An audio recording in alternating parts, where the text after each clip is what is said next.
My name's Kelsie Campbell, I'm 24. I was born in the UK, but I have Jamaican heritage from my dad's side.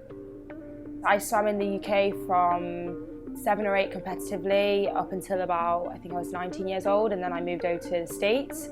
My journey with swimming began when I was probably about 3 years old. I went on holiday. My mum told me to wait while she grabbed my armbands.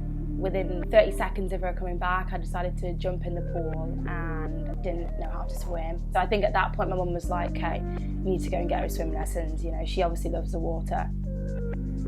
The first moment I realised that I was one of the only black swimmers was actually at a really young age.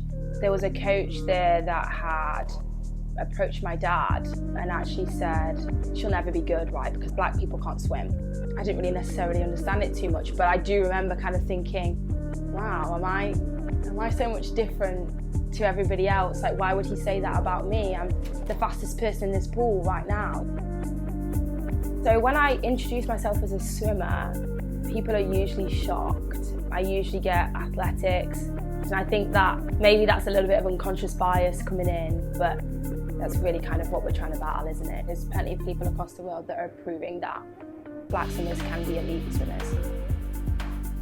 Up until I was about 14, I used to race in just a regular swimsuit, and everybody else used to wear knee skins. And I remember like one of my friends asking me, why do you never wear a knee skin? Like, why do you always wear a swimsuit? And I mean, the honest answer was I couldn't afford a knee suit.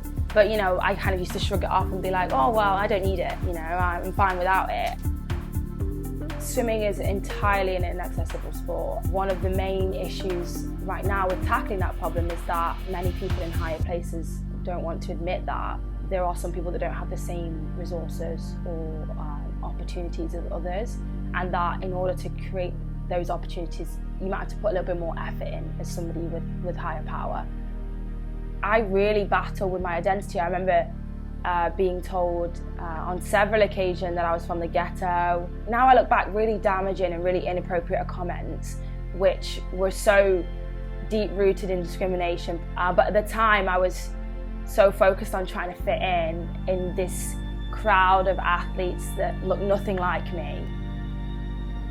Protecting young black swimmers and trying to get them involved in the sport really starts at the grassroots level. Swimming is so important as a skill to learn. There's almost always going to be a scenario in your life where you might be caught in water. There's so much talent in the black community. There's so much to offer in swimming that's not being tapped into.